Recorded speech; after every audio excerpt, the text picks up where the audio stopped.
Today I want to show everybody how to make a simple casserole of sausage, broccoli, and cheddar cheese with noodles. Here I'm slicing up my sausage so I can begin frying them, and you want just a light bit of oil. And you want sausages pretty small. You don't want large clumpy ones, but when they fry and they get that caramelization, the Milo reaction, it tastes incredibly good. And oddly enough, this recipe came about because my wife is doing the keto diet. So one night she literally made me some sausage, broccoli, and cheddar cheese. And I'm sitting there like, this is not bad. So I upstepped it a little bit by putting in some noodles, which she doesn't supposed to be eating in her keto diet. Which here, with a light bit of oil, you see me beginning to basically fry the sausages.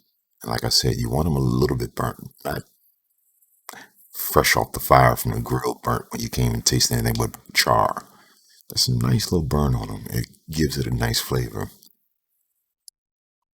Here I'm beginning to steam the broccoli, and the way I do it is I take a small saucepan with water, a strainer, I place the broccoli in, or whatever you want to steam, and then I put a lid on top.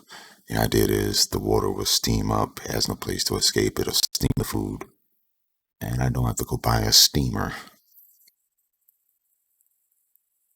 And here I'm about to show you the sausage that's been cooking for a few minutes. So you're going to see it's got a nice little burn on them, but also has a burn on the pan, but don't worry, it has to happen.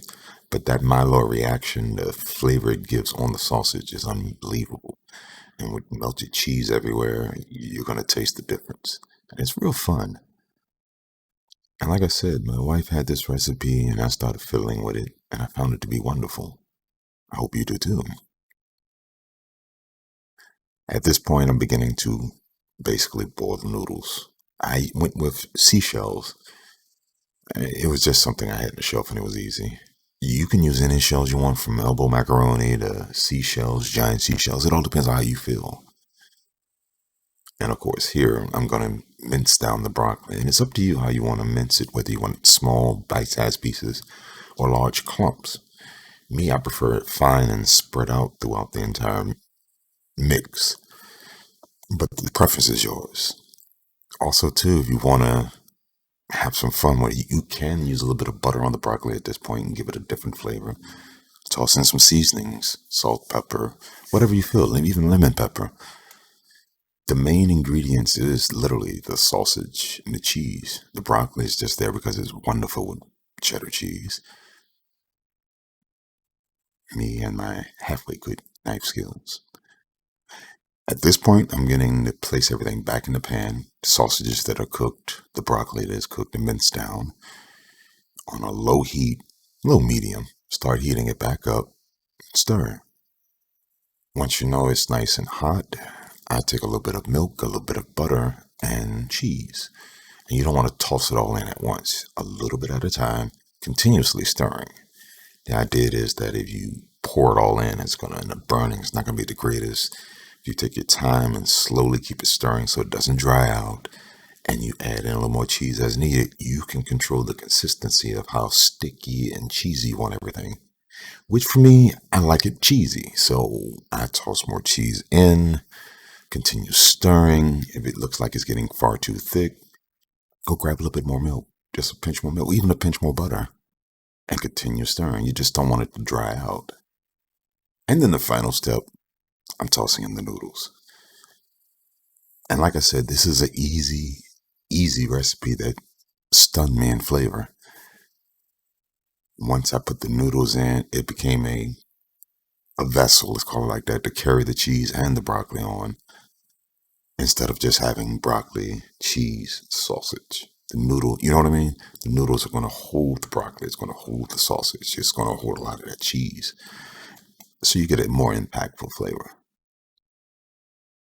And please, for the love of God, whatever you do, don't be afraid to use salt and pepper. I often see people who either go to the absolute extreme with it and every square inch of a burger is covered with seasoning, or like a sprinkle for 1 second off their hand and that's supposed to be an entire burger. Find a happy medium, find the flavors you like, experiment. this is all about having fun with food. At least this is what I'm doing. I'm hoping that people can enjoy the recipes and even the food I make and give to people. But in a nutshell, we're coming towards the end of the video. I know I've been babbling a little too much.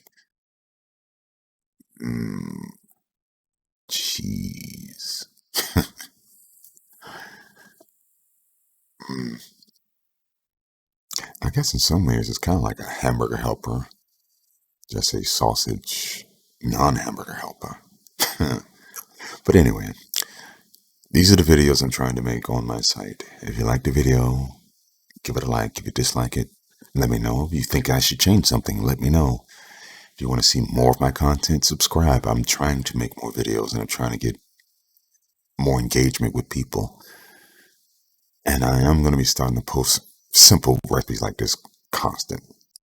Be on the lookout. My next video will be sausage, tomatoes, and rice. A real simple, fast recipe.